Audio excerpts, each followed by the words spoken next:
Assalamualaikum warahmatullahi wabarakatuh. Perkenalkan, nama saya Muhammad Yusuf. NPM saya 2101065, kelas manajemen 2C. Saya mahasiswa dari Sekolah Tinggi Ilmu Ekonomi Latifah Mubarokah Surabaya dengan program studi manajemen. Di video kali ini saya akan memaparkan sedikit tentang korupsi. Mungkin dari kalian sudah ada tahu apa itu korupsi. Korupsi atau rasuah atau mencuri, bahasa Latin corruptio, dari kata kerja corrupts yang bermakna busuk, rusak, menggoyahkan, memutar balik, menyogok, mencuri, maling adalah tindakan pejabat publik, baik politisi maupun pegawai negeri serta pihak lain yang terlibat dalam tindakan itu, yang secara tidak wajar dan tidak legal menyalahgunakan kepercayaan publik yang dikuasakan kepada mereka untuk mendapatkan keuntungan sepihak.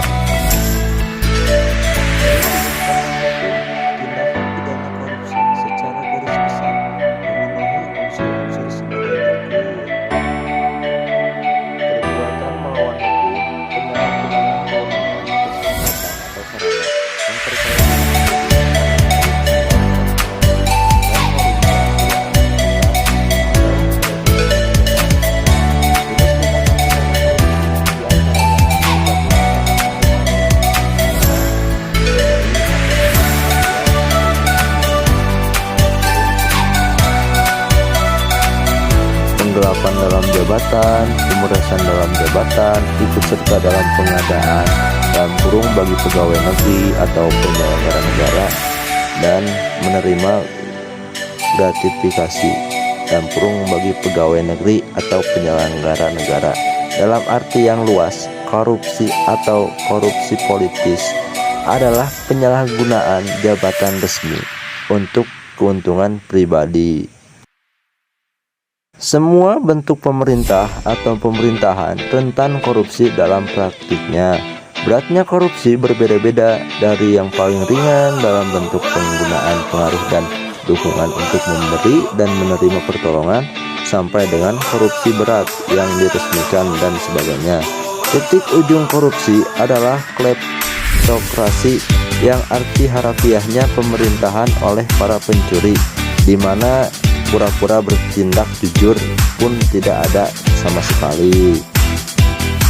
Korupsi yang muncul di bidang politik dan birokrasi bisa berbentuk sepele atau berat, terorganisasi atau tidak. Walau korupsi sering memudahkan kegiatan kriminal seperti penjualan narkotika, pencurian uang, dan prostitusi, korupsi itu sendiri tidak terbatas dalam hal-hal ini saja. Untuk mempelajari masalah ini dan membuat solusinya, sangat penting untuk membedakan antara korupsi dan kejahatan. Tergantung dari negaranya atau wilayah hukumnya, ada perbedaan antara yang dianggap korupsi atau tidak. Sebagai contoh, pendanaan partai politik ada yang legal di satu tempat, namun ada juga yang tidak legal di tempat lain.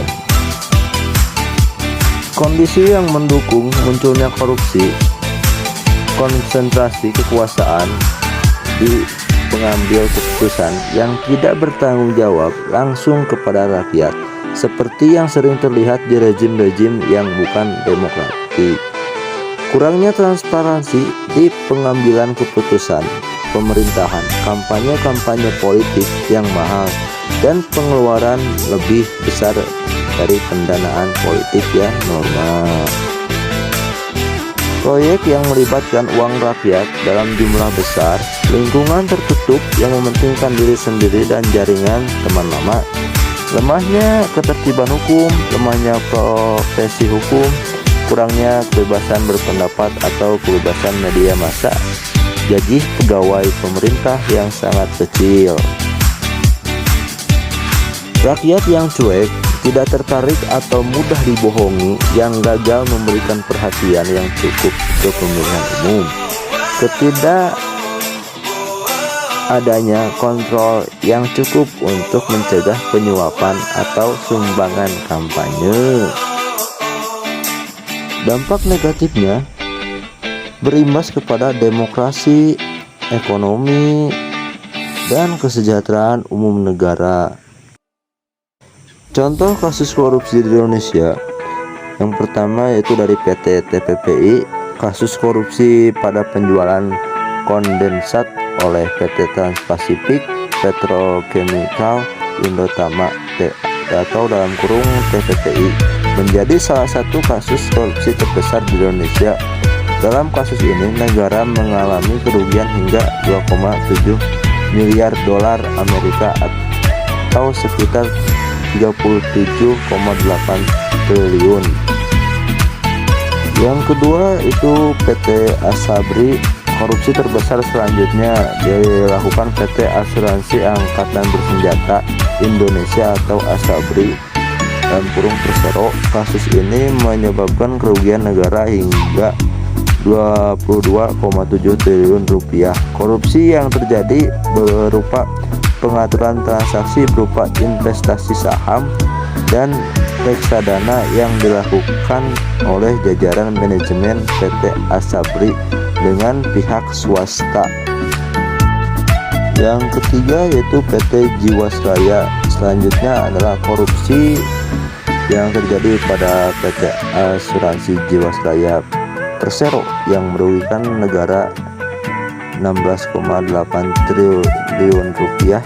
Kasus ini terkuak setelah Jiwasraya gagal membayar polis kepada nasabah terkait investasi saving plan sebesar 12,4 triliun rupiah. Produk tersebut adalah asuransi jiwa berbalut investasi yang merupakan kerjasama dengan sejumlah bank sebagai agen penjual. Yang keempat datang dari Bank Sentri. Kasus ini merupakan korupsi pemberian fasilitas pendanaan jangka pendek dan penetapan Bank Sentri sebagai bank gagal berdampak sistematik.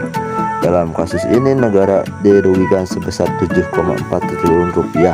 Salah satu yang terbukti bersalah adalah mantan Deputi Gubernur Bank Indonesia Budi Mulya yang telah divonis 15 tahun penjara.